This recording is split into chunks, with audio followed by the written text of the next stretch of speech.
জমিয়তের মতো কোন দল, আমি জানি না তারা কি করবে সামনে। যদি তারা মনে করে বিএনপির সাথে তারা ইসলামী দলগুলোর যে সমঝোতার বা এক প্ল্যাটফর্মে এসে কাজ করার যে ঐক্যবদ্ধ চেষ্টা চলছে, ইসলামী দল কেন, ন্যূনতম দেশপ্রেম যাদের মধ্যে আছে, ন্যূনতম বিবেক বোধ সম্পন্ন যারা, কেউই বিএনপির সাথে এই মুহূর্তে ঐক্যের জন্য কিংবা সমঝোতার জন্য যেতে পারে না, ইসলামকে ধারণ তারা করতেন প্রকৃত অর্থে, তাহলে কখনোই তারা এভাবে ইসলামপন্থীদের এই সমঝোতাকে বিনষ্ট করার জন্য তারা ভিন্ন কুফরি তন্ত্র মন্ত্রের সাথে তার হাত মিলাতেন না কখনো। একদিকে হচ্ছে আকীদার সমস্যা, আপনি যদি বলেন জামায়াতের সাথে ঐক্যের ক্ষেত্রে, আরেকদিকে হচ্ছে কুফরি তন্ত্র মন্ত্র। তো আপনি বলেন আকীদার যে বিষয়টা, যারা বেসিক ইসলামকে ধারণ করে লালন করে, ঠিক আছে, এদের আকীদার সমস্যা।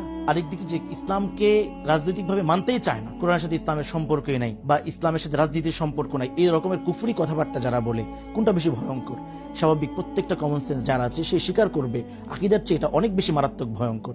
ইসলামের কিছু পার্টকে সে অস্বীকার করে দিচ্ছে।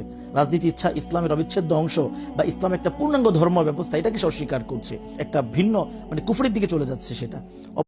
দেখেন, এই হুজুর সঠিক একটা কথা বলেছে, কথাগুলো শোনেন সবাই, ভালো লাগলে সবাই শেয়ার করবেন, কমেন্ট করে জানাবেন। শোনেন, আল্লাহর তৈরি জান্নাতে যাবেন এটাও মনে মনে আশা রাখেন, আবার আল্লাহর আইনে দেশ চলুক এটা মানেন না। এটা কেমন ধরনের কথা?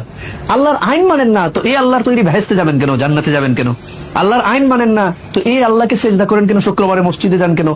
আল্লাহর আইন মানেন না, আল্লাহর আইনে শাসন করেন না দেশ, আল্লাহর আইনে দেশ চলুক, ইসলামী আইনে দেশ চলুক এটা চান না, তো আপনি ঈদের নামাজ কেন পড়বেন?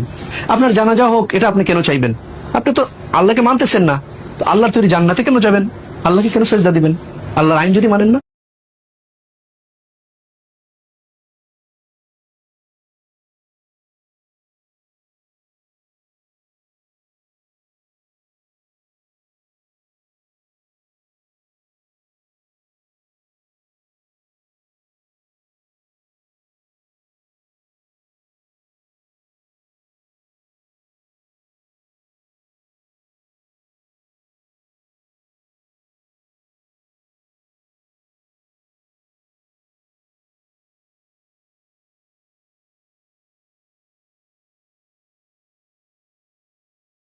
যেই লোকটা সরকারি ডাক্তার হওয়ার পরেও শুধুমাত্র ইসলামের জন্য, ইসলামী আন্দোলনের জন্য চাকরি থেকে রিজাইন দিলেন যে আমি চাই আল্লাহর জমিনে আল্লাহর দ্বীন কায়েম হোক, সেই লোকটা হিন্দুদের পূজায় নিরাপত্তা দেওয়ার কথা বলার কারণে, তাদেরকে এই কথা বলার কারণে যে আপনারা আপনাদের পূজা করেন, হয়তো বলতে গিয়ে স্লিপ অফ টাং কথা ভুল হইতেই পারে, তিনি মুশরিক হয়ে গেছে, এটা শয়তানও বিশ্বাস করে না।